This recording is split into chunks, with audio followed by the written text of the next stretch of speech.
Hi, ഞാൻ ആദിഷ്.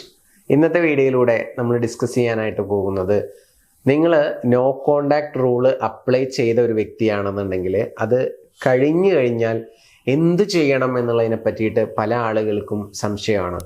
സാറേ, എനിക്ക് അവളെ അങ്ങോട്ട് വിളിക്കാൻ പറ്റുമോ, ടെക്സ്റ്റ് ചെയ്യാൻ പറ്റുമോ എന്നൊക്കെ ചോദിക്കാറുണ്ട്. പറ്റും. അപ്പം എന്തൊക്കെ ചെയ്യണം, എങ്ങനെയൊക്കെ ചെയ്യണം എന്നുള്ളത് നമുക്കൊന്ന് ചർച്ച ചെയ്യാം. അപ്പോൾ ഈ 30 days ആണ് നോ കോണ്ടാക്ട് റൂൾ എന്ന് പറയുന്നത്. അതോ ബ്രേക്കപ്പ് ആയിക്കഴിഞ്ഞ ഉടനെ നമ്മൾ 30 days നോ കോണ്ടാക്റ്റിൽ ഇരിക്കുന്നു. അതിനെയാണ് നോ കോണ്ടാക്ട് എന്ന് പറയുന്നത്. അല്ലാതെ ബ്രേക്കപ്പ് ആയി 1 വർഷം കഴിഞ്ഞിട്ട് പിന്നെ വീണ്ടും നോ കോണ്ടാക്ട് റൂൾ അപ്ലൈ ചെയ്യുന്നതിനെ അല്ല. ഓക്കെ, അപ്പോൾ ഇങ്ങനെ ഈ ഒരു നോ കോണ്ടാക്ട് റൂൾ അപ്ലൈ ചെയ്തതിന് ശേഷം നമ്മൾ കോണ്ടാക്ട് ചെയ്യുന്നതിന് മുമ്പ് നമ്മൾ ശ്രദ്ധിക്കേണ്ട ഒരു കാര്യം, നമ്മൾ ഒപ്റ്റിമിസ്റ്റിക് ആണോ, അതോ നല്ല ശുഭാപ്തി വിശ്വാസം ഉണ്ടോ, നമുക്ക് പോസിറ്റീവായിട്ട് നമുക്ക് അസ്യൂം ചെയ്യാനായിട്ട് പറ്റുമോ, നമ്മൾ അങ്ങനെ ഊഹിക്കുക നമ്മൾ കോണ്ടാക്ട് ചെയ്യുമ്പോൾ ഒരു പോസിറ്റീവ് റെസ്പോൺസ് ഉണ്ടാവും. അങ്ങനത്തെ ഒരു മാനസികാവസ്ഥ അല്ലെങ്കിൽ ഒരു ഗട്ട് ഫീൽ നിങ്ങൾക്ക് ഉണ്ടാക്കാനായിട്ട് സാധിക്കുന്നുണ്ടോ, അല്ലെങ്കിൽ ഉള്ളിൽ തോന്നുന്നുണ്ടോ? കാരണം ഈ 30 days കൊണ്ട് നിങ്ങൾ ഹീലാവണം, നിങ്ങൾ പോസിറ്റീവ് മൈൻഡ് സെറ്റിലോട്ട് വരണം, നിങ്ങൾക്കൊരു സെൽഫ് കൺട്രോൾ ഉണ്ടായിരിക്കണം. എങ്കിലാണ് നമുക്ക് പോസിറ്റീവ് റിസൾട്ട് ഉണ്ടാക്കാനായിട്ട് പറ്റുക. അപ്പം അങ്ങനെ സാധിക്കുന്ന ഒരു വ്യക്തിയാണെന്നുണ്ടെങ്കിൽ നിങ്ങൾക്ക് എന്ത് ചെയ്യാം, കോണ്ടാക്ട് ചെയ്യാം. ഈ കോണ്ടാക്ട് ചെയ്യുക എന്ന് പറയുന്നത് സെക്കൻഡ് പോയിന്റ് ആണ്, അതിലോട്ട് ഞാൻ വരാം. അപ്പോൾ അതിനു മുമ്പ് നിങ്ങൾക്ക് അങ്ങനത്തെ ഒരു സിറ്റുവേഷനിലോട്ട് എത്താൻ കഴിയുന്നില്ലെങ്കിൽ തീർച്ചയായിട്ടും നിങ്ങൾക്കൊരു സപ്പോർട്ട് വേണം. ആ സപ്പോർട്ടിന് വേണ്ടിയിട്ട് മുകളിൽ കാണുന്ന നമ്പറിൽ വിളിക്കുക, നിങ്ങളുടെ ഇഷ്യൂസ് ഓപ്പൺ ആയിട്ട് പറയുക. തീർച്ചയായിട്ടും ഞങ്ങളുടെ സപ്പോർട്ട് ഉണ്ടായിരിക്കും. നിങ്ങളെ മെൻ്റലി ഓക്കെ ആക്കിയിട്ട് അതിലൊരു റിസൾട്ട് ഉണ്ടാക്കുന്ന രീതിയിൽ നിങ്ങൾക്ക് പേഴ്സണൽ ഗൈഡൻസ് തരുന്നതായിരിക്കും. അതിനനുസരിച്ച് നിങ്ങൾ കാര്യങ്ങൾ ചെയ്തു കഴിഞ്ഞാൽ നിങ്ങൾക്ക് കൃത്യമായിട്ട് ആ റിലേഷൻഷിപ്പ് പാച്ചപ്പ് ആക്കാനായിട്ട് സാധിക്കും. ഇപ്പോൾ രണ്ടാമത്തെ കാര്യം ടോപ്പിക്കിലോട്ട് വരികയാണ്, കോണ്ടാക്ട് ചെയ്യുക എന്നുള്ളതാണ്. കോണ്ടാക്ട് ചെയ്യാൻ എന്താണ് ഓപ്ഷൻ എന്നുള്ളത് നോക്കുക. ഏറ്റവും ബെസ്റ്റ് ഓപ്ഷൻ ടെക്സ്റ്റ് ചെയ്യുക എന്നുള്ളതാണ്. ബ്ലോക്ക് ചെയ്തിട്ടില്ല എന്നുണ്ടെങ്കിൽ മെസ്സേജ് അയക്കുക. ആ മെസ്സേജ് അയക്കേണ്ട ടൈം കൃത്യമായിട്ട് പറയാം. രാവിലെയോ രാത്രിയോ അയക്കരുത്. ഈവനിങ് ടൈമിൽ ഒരു 3 to 6 PM നിങ്ങൾ മെസ്സേജ് ചെയ്യാൻ വേണ്ടിയിട്ട് ട്രൈ ചെയ്യുക. ഒറ്റത്തവണയെ മെസ്സേജ് ചെയ്യാൻ പറ്റത്തുള്ളൂ. പിന്നെ അതിന് റിപ്ലൈ വന്നതിന് ശേഷം മാത്രം അങ്ങോട്ട് വീണ്ടും മെസ്സേജ് ഇടുക. അല്ലാതെ വീണ്ടും ഒരു മെസ്സേജ് സീൻ ചെയ്തു, റിപ്ലൈ ഒന്നും കിട്ടിയില്ല എന്ന് എഴുതി അങ്ങോട്ട് വീണ്ടും ഇങ്ങനെ മെസ്സേജ് അയക്കുക, അല്ലെങ്കിൽ കോൾ ചെയ്ത് ഡിസ്റ്റർബ് ചെയ്യുക, അങ്ങനത്തെ കാര്യങ്ങളൊന്നും ചെയ്യരുത്. പിന്നെ മെസ്സേജ് ഇടുന്ന കണ്ടന്റ് വളരെ ഇമ്പോർട്ടൻ്റ് ആണ്. അത് ആ വ്യക്തിയുമായിട്ട് കണക്റ്റഡ് ആയിട്ടുള്ള എന്തെങ്കിലും ഇടുകയാണെങ്കിൽ അത്രയും നല്ലതാണ്. പാസ്റ്റ് കാര്യങ്ങൾ ഒത്തിരി വിഷമകരമായിട്ടുള്ള അല്ലെങ്കിൽ വീണ്ടും പ്രൊവോക്ക് ചെയ്യുന്ന തരത്തിലുള്ള മെസ്സേജസ് അല്ല ഇടേണ്ടത്.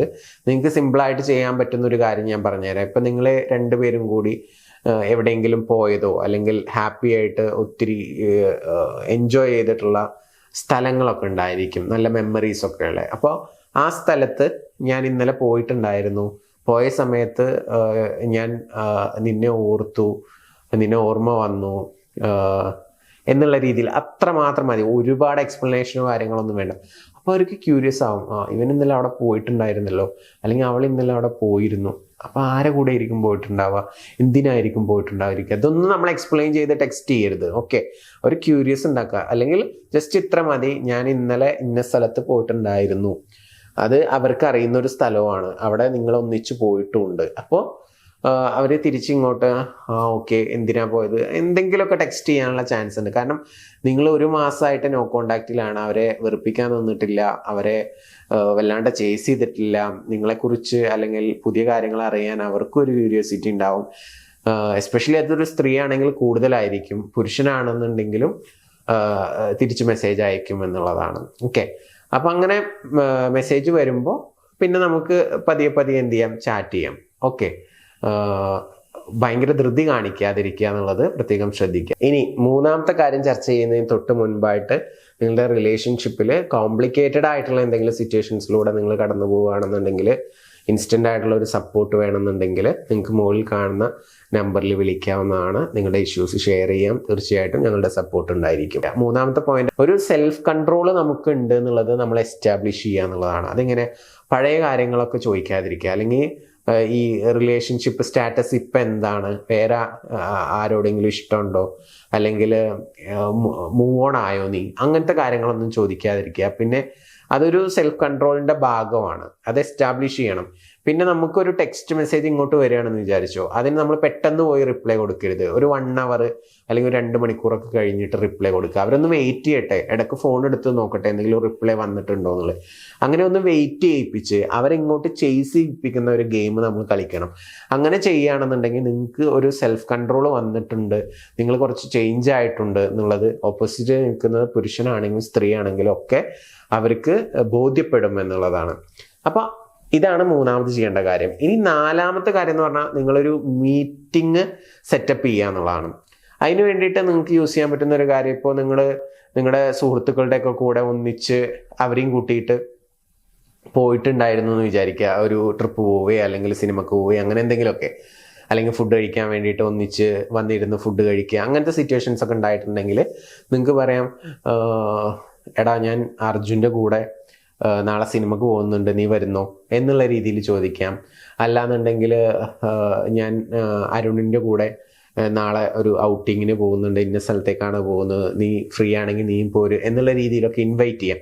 അങ്ങനെ നമ്മളൊന്ന് പ്ലാൻഡ് ആയിട്ട് ഒരു മീറ്റിംഗ് സെറ്റപ്പ് ചെയ്യുക. അല്ലാതെ എനിക്ക് കുറച്ച് സംസാരിക്കാനുണ്ട്, അല്ലെങ്കിൽ എനിക്ക് നീ ഇല്ലാതെ പറ്റില്ല, ഇങ്ങനെയുള്ള പഴയ ആ ഒരു ഡ്രാമ നിർത്തുക. ഡ്രാമയല്ല, അത്തരത്തിലുള്ള പഴയ കാര്യങ്ങൾ ഇങ്ങനെ സംസാരിച്ച് അവരെ വീണ്ടും നമ്മളിൽ നിന്ന് ഒളിച്ചോടുന്ന അല്ലെങ്കിൽ നമ്മളെ വേണ്ടെന്ന് പറഞ്ഞ് പോകുന്ന ഒരു രീതിയിലോട്ട് വീണ്ടും ആ സിറ്റുവേഷൻസിനെ നമ്മൾ നോ കോണ്ടാക്ട് റൂൾ അപ്ലൈ ചെയ്തതിൻ്റെ ഒരു എഫക്റ്റ് ഒന്നും കളയാതിരിക്കുക, അങ്ങനത്തെ വിഷയങ്ങൾ പറഞ്ഞിട്ട്.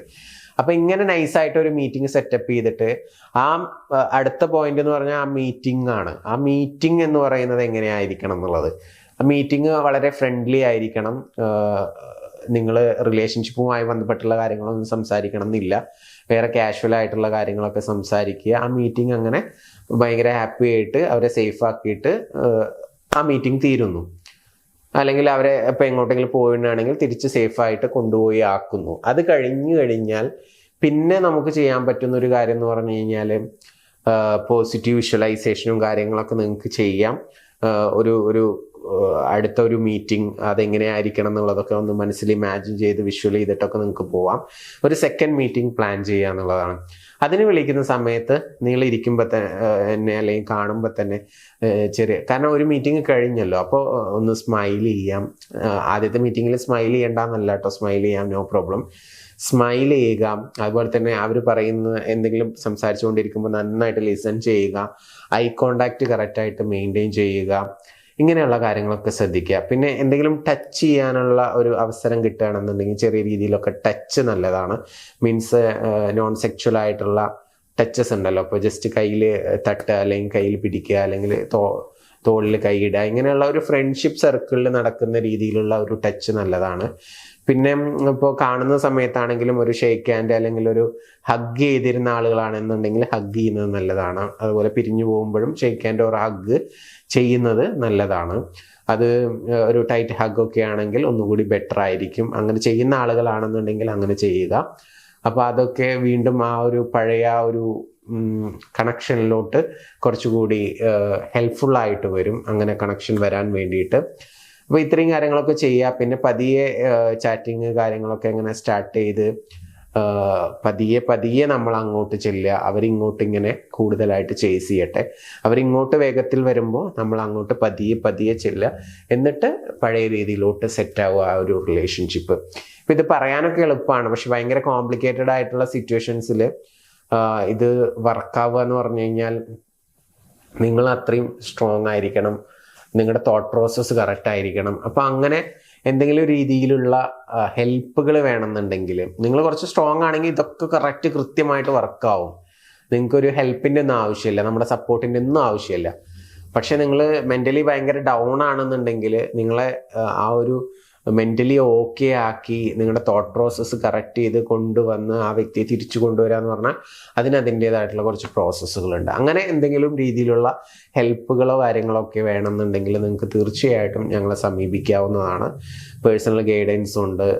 നിങ്ങൾക്ക് നിങ്ങളുടെ ഇഷ്യൂസ് എന്താണെന്നുള്ളത് കൃത്യമായിട്ട് മുകളിൽ കാണുന്ന നമ്പറിൽ വിളിച്ച് ഷെയർ ചെയ്യുകയാണെന്നുണ്ടെങ്കിൽ നിങ്ങൾക്ക് അതിനുള്ള സൊല്യൂഷൻ ലഭിക്കുന്നതാണ്. അത് കൃത്യമായിട്ട് ചെയ്തു കഴിഞ്ഞാൽ നിങ്ങൾക്ക് ആ വ്യക്തിയെ തിരിച്ചു കൊണ്ടുവരാം. ആ വ്യക്തിയുമായിട്ട് സന്തോഷകരമായിട്ടുള്ള ഒരു ബന്ധം നിങ്ങൾക്ക് ഉണ്ടായിരിക്കുന്നതാണ്. അപ്പോൾ ആ സപ്പോർട്ട് എന്തെങ്കിലും വേണമെന്നുണ്ടെങ്കിൽ മുകളിൽ കാണുന്ന നമ്പറിലോട്ട് വിളിച്ചോ. പിന്നെ അഡീഷണലായിട്ട് നിങ്ങൾക്ക് ആ വ്യക്തി നിങ്ങളുടെ പുറകെ വരണം, നിങ്ങളെ ചേസ് ചെയ്യണം, നിങ്ങളുടെ കൂടെ ടൈം സ്പെൻഡ് ചെയ്യണം എന്നൊക്കെ ആഗ്രഹിക്കുന്നുണ്ടെങ്കിൽ ഈ പേജ്, ഈ ചാനൽ ഒന്ന് ജസ്റ്റ് സബ്സ്ക്രൈബ് ചെയ്യുക.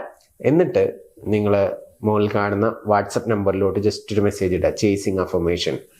അപ്പോൾ നമ്മുടെ ഫോളോവർ ആണെങ്കിൽ നിങ്ങൾക്ക് അതെന്ത് ചെയ്യും, ഞങ്ങൾ ഫ്രീ ആയിട്ട് അയച്ചു തരുന്നതാണ്. ആ അഫർമേഷൻ എല്ലാ ദിവസവും രാവിലെ എണീറ്റ ഉടനെ ഒരു 5 മിനിറ്റ്സ് റിപ്പീറ്റ് ചെയ്യുക.